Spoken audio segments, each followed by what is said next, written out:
ಆಸೆಯ ಇವತ್ತಿನ ಸಂಚಿಕೆಯಲ್ಲಿ ರೋಹಿಣಿನ ಪೂಜಾರಿಗಳು ಕೇಳ್ತಾರೆ, ನಿಮ್ಮ ತಂದೆ ರಾಶಿ ನಕ್ಷತ್ರ ಹೇಳಮ್ಮ ಅಂತ.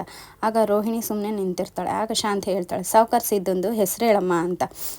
ಆಗ ರೋಹಿಣಿ ಧನರಾಜ್ ಅಂತ ಹೇಳ್ತಾರೆ. ಅದಕ್ಕೆ ಪೂಜಾರಿಗಳು ರಾಶಿ ನಕ್ಷತ್ರ ಹೇಳಮ್ಮ ಅಂದಾಗ ತಪ್ಪಾಗಿ ಹೇಳ್ತಾಳೆ. ಅದನ್ನು ಮೀನಾ ಸರಿಯಾಗಿ ಹೇಳ್ತಾಳೆ. ಆಗ ಶಾಂತಿ, ಇವಳೊಬ್ಳು ನಮ್ಮನೇಲಿ ಲೇಡಿ ಪೂಜಾರಿಗಳು ಅಂತ ಕೊಂಕು ಮಾತಾಡ್ತಾಳೆ. ಆಗ ಪೂಜಾರಿಗಳು ಹೇಳ್ತಾರೆ, ಇಲ್ಲ ಅವ್ರು ಹೇಳಿದ್ದು ಸರಿನೇ ಅಂತ. ಇನ್ನು ಪೂಜೆ ಎಲ್ಲ ಆದಮೇಲೆ ಅರ್ಚನೆ ಮಾಡಿಸಿದ್ಮೇಲೆ ಪೂಜಾರಿಗಳು ಕಂಕಣ ಕೊಡ್ತಾರೆ. ಆ ಕಂಕಣನ ಶಾಂತಿ ಅವರು ರೋಹಿಣಿ ಕಟ್ಟಿ 48ಗಳ ಕಾಲ ನಿಷ್ಠೆಯಿಂದ ಈ ವ್ರತ ಮಾಡಿದ್ರೆ ನಿಮ್ಮಪ್ಪ ಹೊರಗಡೆ ಬರ್ತಾರೆ ಅಂತ ಹೇಳ್ತಾರೆ. ಆಗ ರೋಹಿಣಿ, ನಮ್ಮಪ್ಪ ಇದ್ದರೆ ತಾನೇ ಸತ್ತೋಗ್ಬಿಟ್ಟಿರೋರು ಹೆಂಗೆ ಬರ್ತಾರೆ, ಈ ಸತಿ ನೀವು ಹೇಳಿದ್ದು ಸುಳ್ಳಾಗುತ್ತೆ ಪೂಜಾರಿಗಳೇ ಅಂತ ಹೇಳ್ತಾಳೆ. ಇನ್ನು ರೋಹಿಣಿಯವರು ಪಾರ್ಲರಿಗೆ ಬರ್ತಾರೆ. ಪಾರ್ಲರಲ್ಲಿ ಮೊದಲೇ ಅವ್ರ ಫ್ರೆಂಡ್ ಇರ್ತಾರೆ. ಅದರಿಂದ ಅವರಿಬ್ಬರು ಮಾತಾಡ್ತಾ ಇರ್ತಾರೆ, ಏನೇ ಇದು ನನಗೆ ಈ ಥರ ಕಷ್ಟ ಆಗ್ತೈತೆ, ಕೈಯಲ್ಲಿ ಕರ್ಪೂರ ಬೆಳಗಿಸ್ತಾರೆ, ಬಸ್ಕಿ ಓಡಿಸ್ತಾರೆ, ಉಳ್ಸೇವೆ ಮಾಡಿಸ್ತಾರೆ, ಇದೆಲ್ಲ ಯಾವ ದೇವರೇ ಮಾಡೋಕ್ಕೆ ಹೇಳಿರೋದು ಅಂತ ಹೇಳ್ತಾರೆ. ರೋಹಿಣಿ ಫ್ರೆಂಡು ಊಟ ಬುಕ್ ಮಾಡಿರ್ತಾರೆ. ಆ ಊಟನ ನೋಡಿಕೊಂಡು ರೋಹಿಣಿ ಮನಸಲ್ಲೇ ಅವಳು ತಿಂದಂಗೆ ಅಂದ್ಕೊಳ್ತಾ ಇರ್ತಾಳೆ.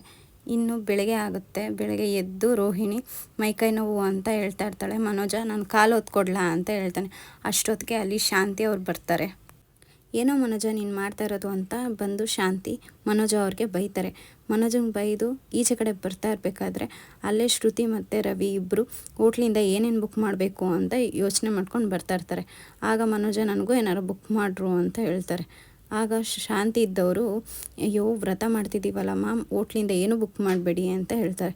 ಮಧ್ಯದಲ್ಲಿ ಮೀನಾ ಅವರು ಬರ್ತಾರೆ. ಮೀನಾ ಅವ್ರು ಬಂದು, ಶ್ರುತಿ ಹೋಟ್ಲಿಂದ ಏನು ಬುಕ್ ಮಾಡಬೇಡಿ, ನಿಮ್ಗೇನು ಬೇಕು ಹೇಳಿ ನಾನೇ ಮಾಡಿಕೊಡ್ತೀನಿ ಅಂತ ಹೇಳ್ತಾರೆ.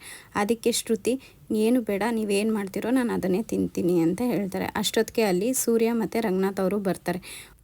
ಸೂರ್ಯ ಅವರು, ಏನು ಕಾನ್ಫಿಡೆನ್ಸ್ ಮಾಡ್ತಿದ್ದೀರಾ ಅಂತ ಕೇಳ್ತಾರೆ. ಆಗ ಮೀನಾ ಅವರು, ಏನು ಇಲ್ಲ ರೀ, ಸುಮ್ಮನೆ ಮಾತಾಡ್ತಾ ಇದ್ದೀವಿ ಅಂತ ಹೇಳ್ತಾರೆ. ಆಗ ಸೂರ್ಯ, ಪೌಡ್ರಮ್ಮ ಏನು ಹಾಸಿಗೆ ಮೇಲೆ ಮನ್ಗಿದ್ಯಾ ಹೆಂಗೆ ಅಂತ ಕೇಳ್ತಾರೆ. ಅದಕ್ಕೆ ಇರಿಟೇಟ್ ಆಗಿದ್ದು ರೋಹಿಣಿ ಮನೋಜನ್ಗೆ ಹೇಳ್ತಾರೆ. ಮನೋಜ, ಸುಮ್ಮನೆ ಇರೋ, ಏನೋ ನಿಂದು ಇದೆಲ್ಲ ಅಂತ ಹೇಳ್ತಾರೆ. ಅಯ್ಯೋ ನಂದೇನು ಇಲ್ಲಪ್ಪ, ಪೂಜಾರಿಗಳೇ ಹೇಳಿರೋದು ಎಲ್ಲ, ಹಾಸಿಗೆ ದಿಂಬು ಏನು ಮುಟ್ಟಿಸ್ಕೊಬಾರ್ದು ಅಂತ ಪೂಜಾರಿಗಳೇ ಹೇಳಿರೋದಲ್ವಾ ಅಂತ ಸೂರ್ಯ ಅವ್ರು ಹೇಳ್ತಾರೆ.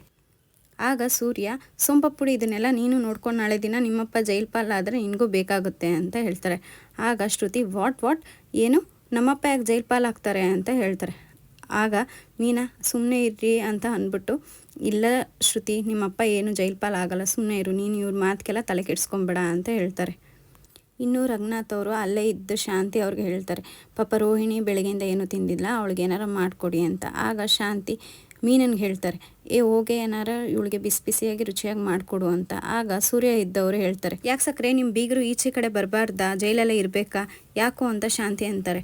ಆಗ ಸೂರ್ಯ, ಇನ್ನೇನು ಪೂಜಾರಿಗಳು ಹೇಳಿಲ್ವಾ, ಅವ್ರ ಅಡುಗೆ ಅವರೇ ಮಾಡ್ಕೊಬೇಕು, ಉಪ್ಪು ಖಾರ ಹುಳಿ ತಿನ್ನಬಾರ್ದು ಅಂತ, ಅಲ್ವೇನಮ್ಮ ಮೀನಾ ಅಂತ ಹೇಳ್ತಾರೆ. ಆಗ ಮೀನಾ, ಹೌದು ರೀ ಅಂತ ಹೇಳ್ತಾರೆ. ಈಗ ಶಾಂತಿ ಅವರು ರೋಹಿಣಿನ ಎಳ್ಕೊಂಡು ಅಡುಗೆ ಮನೆಗೆ ನಾನೇ ಅಡುಗೆ ಮಾಡ್ಕೊಡ್ತೀನಿ ಅಂತ ಕರ್ಕೊಂಡು ಹೋಗ್ತಾರೆ. ಇನ್ನು ಎಲ್ಲರೂ ಹೊರಡ್ತಾರೆ. ಆಗ ಸೂರ್ಯ, ಮೀನಾ ಮತ್ತು ರಂಗನಾಥ್ ಅವ್ರು ಕೂತಿರ್ತಾರೆ. ಮೀನಾ ಹೇಳ್ತಾರೆ, ಅತ್ತೆಗೆ ಹೇಳಿ ನಾನೇ ಮಾಡ್ಕೊಡ್ತೀನಿ ಅಡುಗೆನ ಅಂತ. ಆಗ ರಂಗನಾಥ್ ಅವ್ರು, ಸುಮ್ಮನೆ ಇರಮ್ಮ, ಅವ್ರಿಗೆ ಬೆಲೆ ಗೊತ್ತಾಗಬೇಕು ನಿಂದು ಅಂತ ಹೇಳ್ತಾರೆ. ಇನ್ನು ಶಾಂತಿ ಅವರು ರೋಹಿಣಿ ಅವ್ರನ್ನ ಅಡುಗೆ ಮನೆಗೆ ಕರ್ಕೊಂಬಂದು ಅವಲಕ್ಕಿ ಮಾಡ್ಕೊ ಅಂತ ಹೇಳ್ತಾರೆ. ಅಯ್ಯೋ ನನಗಿಲ್ಲಿ ಏನೂ ಗೊತ್ತಿಲ್ಲ ಅತ್ತೆ, ನಾನು ಹಿಂಗೆ ಮಾಡಲಿ ಅಂತ. ನಿಂಗೆ ಅವಲಕ್ಕಿ ಮಾಡೋಕ್ಕೂ ಬರಲ್ವಾ ಅಂತ ಶಾಂತಿ ಕೇಳ್ತಾರೆ.